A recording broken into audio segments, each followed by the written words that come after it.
ठाणे गुन्हे शाखेच्या घटक 2च्या पथकानं इराणी टोळीतील सराईत चोरट्यांच्या कर्नाटकातून मुसक्या आवळल्यात. अब्बास उर्फ बड्डा युनूस सय्यद असं या चोरट्याचं नाव आहे. त्याच्याकडून पोलिसांनी 20 गुन्ह्यांची उकल केली असून 30,22,500 रुपये किमतीचे 232.5 ग्रॅम सोन्याचे दागिने जप्त केलेत.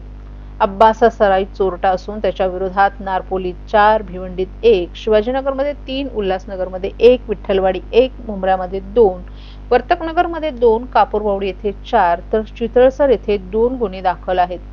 भिवंडीतील सोनसाखळी चोरीच्या गुन्ह्यात समांतर तपास करत असताना गुन्हे शाखा 2चे वरिष्ठ पोलीस निरीक्षक जनार्दन सोनावणे, सहाय्यक पोलीस निरीक्षक श्रीराज माळी, मिथुन भोईर, रवींद्र पाटील यांच्या पथकानं सीसीटीव्ही आणि तांत्रिक यंत्रणांच्या मदतीने तपास करून त्याला कर्नाटकातून बेड्या ठोकल्यात.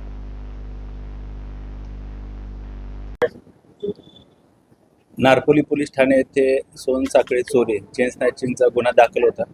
त्या गुन्ह्याचा समांतर तपास गुन्हे शाखा घटक 2चे पोलीस निरीक्षक पी.आय. सोनवणे आणि त्यांची टीम एसीपी शेखर बागडे यांच्या परीक्षणामध्ये करत होती.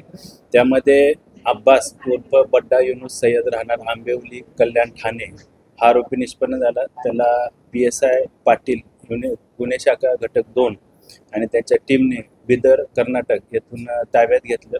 त्याच्याकडून एकूण 20 चेन स्नॅचिंगचे गुन्हे उघडकीस आले आहेत, ज्यामध्ये 232 ग्रॅम सोनं ज्याची किंमत अंदाजे 30 लाख इतकी आहे इतकं सोनं जप्त करण्यात आलेलं आहे.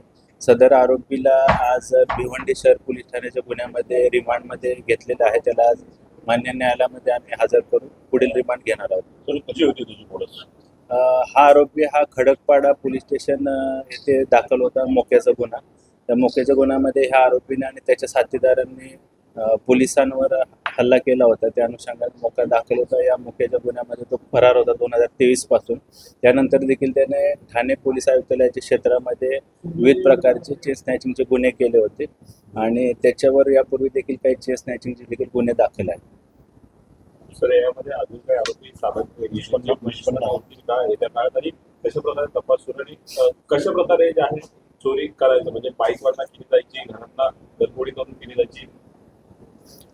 अब्बास उर्फ बड्डा युनूस सय्यद याच्यासोबत अजून काही साथीदार असण्याची शक्यता तपासून निष्पन्न झालेली आहे. त्याचबरोबर त्यानं सोनसाखळी चोरी किंवा चेन स्नॅचिंगच्या गुन्ह्यामध्ये जे सोनं चोरलेलं आहे ते कुठल्या ज्वेलर्सला विकलेलं आहे किंवा अजून कोण त्याचे साथीदार या गुन्ह्यामध्ये सामील आहेत का, त्या अनुषंगाने गुन्हे शाखा घटक 2चं पथक अधिक तपास करत आहे.